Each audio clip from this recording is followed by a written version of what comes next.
Hello everybody, Mr. Pilgrim here, coming at you with the second video in our Platinum Trophy Guide for Berserk and the Band of the Hawk. Now I have to apologize about the first video, as I do feel like it was too vague and too short of an explanation.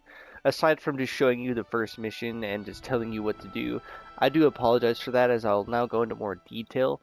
So as you play through the story mode, you'll get items and accessories, and eventually you'll unlock the ability to enhance them or amalgamate them.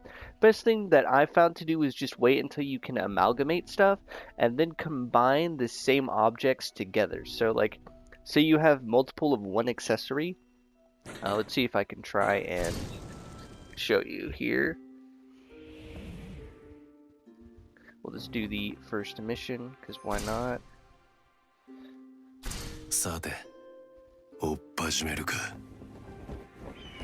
But anyways, you'll eventually unlock these abilities after a couple of missions or so. So you go into battle preparation and into shop. As you'll see here, you can enhance and amalgamate. Amalgamate just lets you combine things onto the base version. So let's see if I can find something. Alright, so we'll take the shining necklace right here, for example. As you can see, they all have the same like dazzle skill. So basically the reason why you'd be doing that is to try and max out this very specific skill. You know, as you can see on the right side, it's already pretty high up there for just a single individual skill. And on doing so, you also level up the item. Instead of having to enhance it, you can do this to save on materials, as the material you're using are just the same necklace. So this will help you boost some of the skills that you might need early on. So then once you do that, you'll have that one skill that the item has permanently that you can't get rid of, and then you can choose whatever other 3 items that you may want. Potency is really good, vitality up is also pretty good, and then it's also just based on whatever you want to go for. I normally just try and go for stuff that is going to be generally good in the long run. It's really, you know, daunt resistance probably also good too. But then once you're done like that, you now have this +4 item that has, as you can see, a level 50 skill and stuff like that. And just going based off of that, you can then determine you know, what stuff you have. Now I'm going to show me beating Griffith on Endless Eclipse, or as Femto. I'll show that, and this is the build that I mainly had used. I had Fairy Dust, Mercenary Salve, and Mermaid Salve, just extra healing. And then I had a Ring of the Huntsman 4, which, as you can see, 99 death blow inertia. The other stats were okay, I couldn't really get the best, but then I had a +9 Ring of the Black Beast. That one I just upgraded normally, as you can tell by its stats. Then I also had a +9 Black Eye Patch. That one I did combine with a couple of others, mainly just so I could stay into Frenzy mode and stay in the Black Beast form for a long period of time and actually get it back quicker. Now, if you want to also use the Skeleton Knight's Warhorse, once you can get it, your Frenzy Gauge refills while you're on the horse. You can call and use the horse while in the Femto fight. So if you want to go into Frenzy mode, or wait till, you know, your Frenzy Gauge fills on the horse, do that. Then just run away once it's gone, or once you've used all of your Black Swordsmen. You know, by all means, go ahead. But yeah, so I figured I'd go into a little bit more detail. You can also use your sub-weapons as well. Now, when I did it, I didn't care about getting the Baylets. I just wanted to finally have beaten Femto.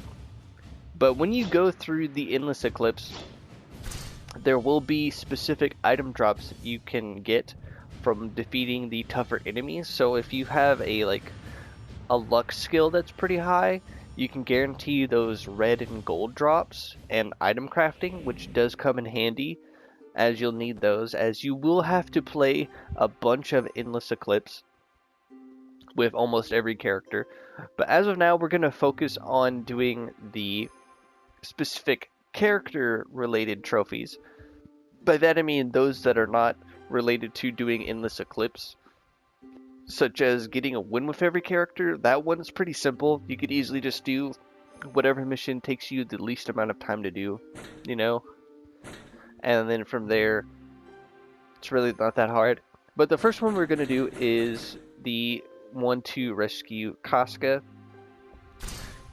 So all you have to do is play as Judo, and you'll have to wait till Casca is in need of help, and then you will come in and save her as Judo. Now I'm going to skip to when this happens just so you can see, but it's on the mission Blue Whales. So I'm going to show you that now. Alright, so towards the very end of the mission, you will just want to let Casca basically get to the point of fleeing, and then you will basically ride in and save her as Judo. And that'll get you the trophy. You'll want to make sure that she has the circle on her. That'll indicate a dire situation. Boom, like that. You will now have unlocked the Secret Feelings trophy. It'll take a bit because you'd think you can do it early on in the mission, but you can't because the actual NPC Judo will immediately go and protect her, so you can't just wait around the first chance you get. You have to basically come to the very end of the mission. So now we're going to move on to the next one called Loyal Servant. That is going to be for doing the same thing for Farnese as Serpico. So now we're going to switch to that, and that'll be in the Slaying Trolls mission. So I'll see you then. Also, on a small side note, since you're already at the end of the mission, you might as well complete it as Judo, working on the victory for every playable character trophy. So I figured I'd also just throw that in there. So now we'll move on to that.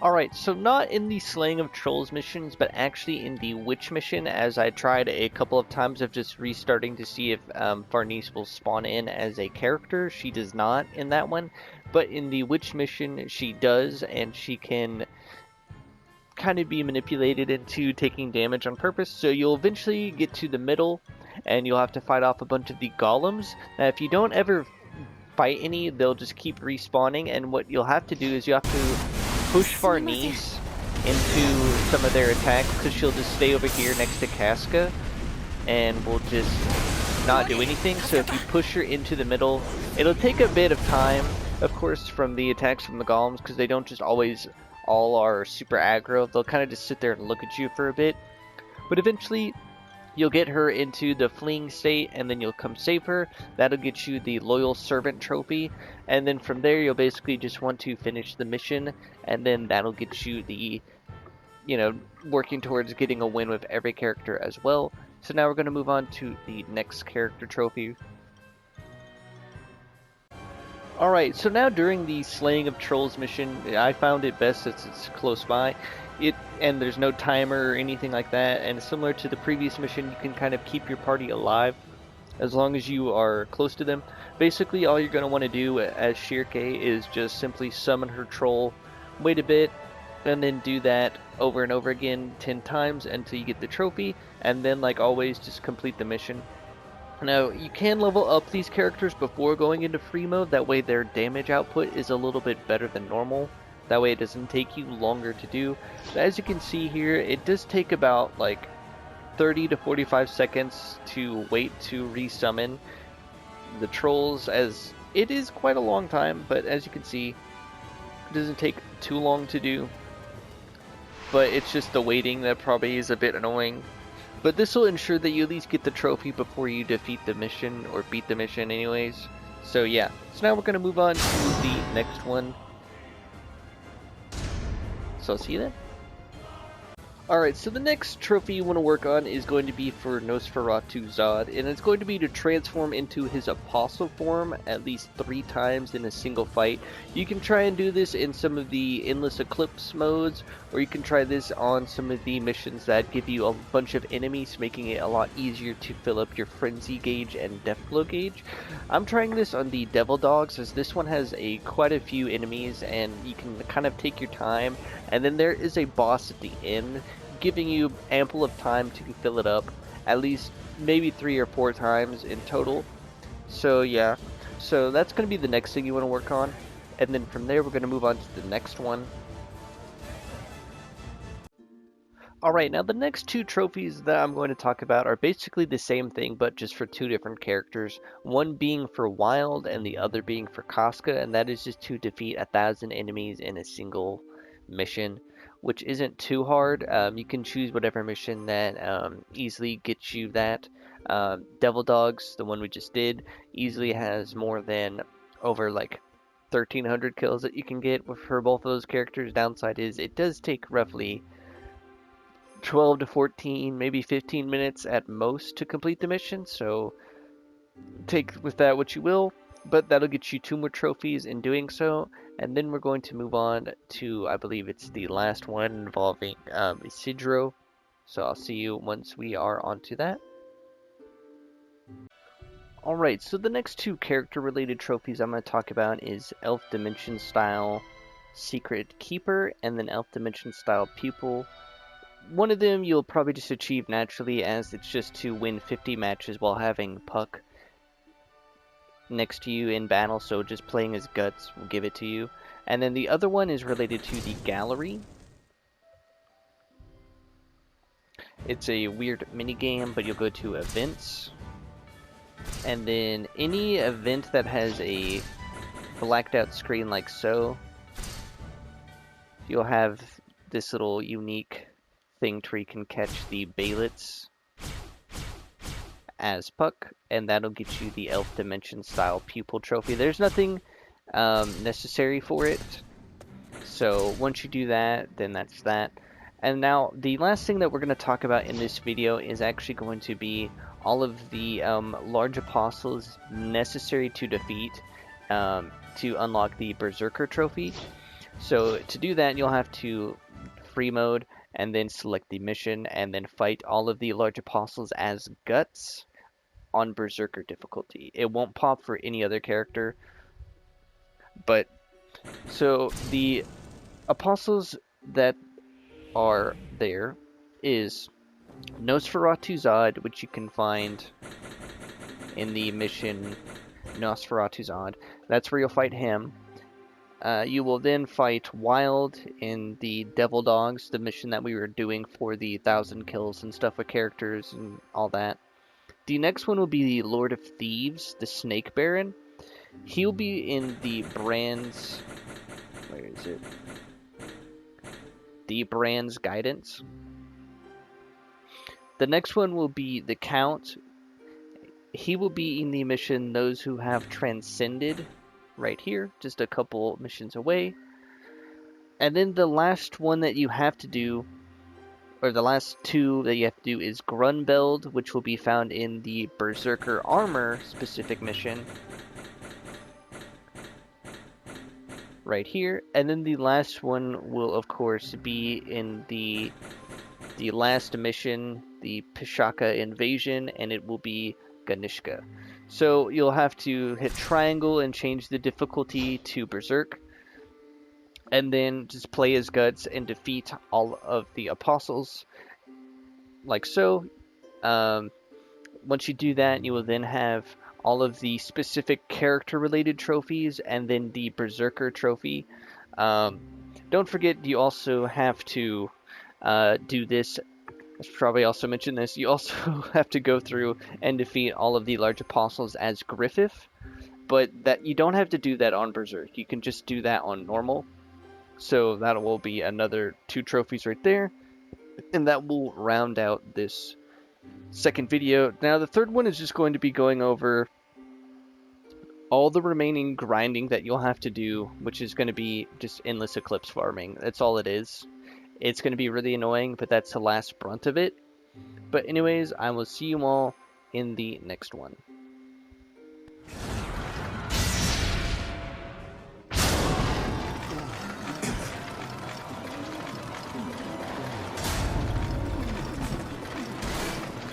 Mada, そんなところを這いずり回っていたのか。いや、すごい。なんだと。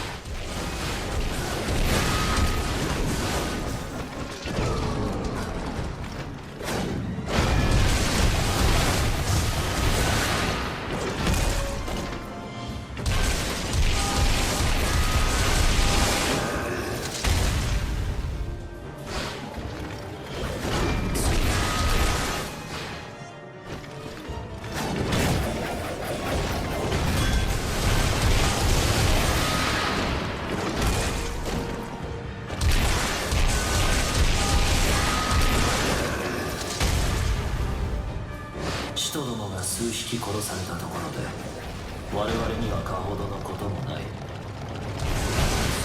貴様など取るに足らない存在だ。至らない存在だと笑わせやがる。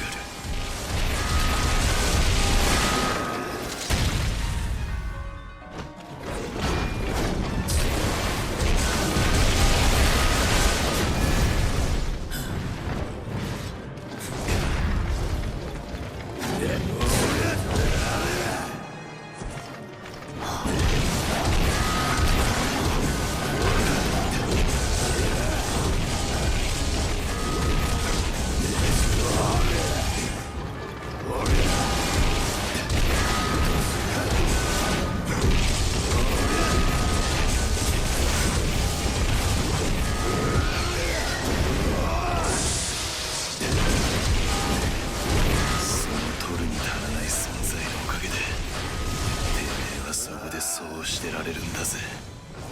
この俺が死人どもの相手をしてやっているおかげで、俺が地平道の中を這いずり回っているおかげで。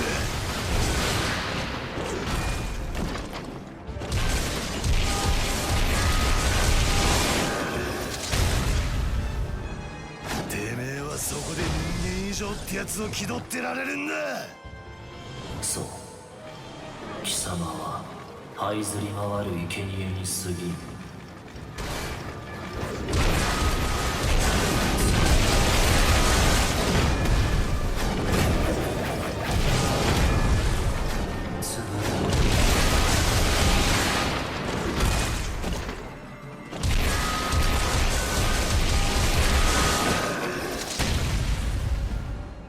神の手を逃れ、一なる者は無双足らんとするか。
ベルセルクとは呼ばせねえ。俺は無双。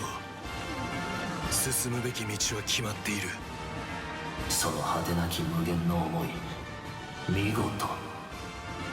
さあ進むがよい。お前の望むがままに。この先はそれぞれの道。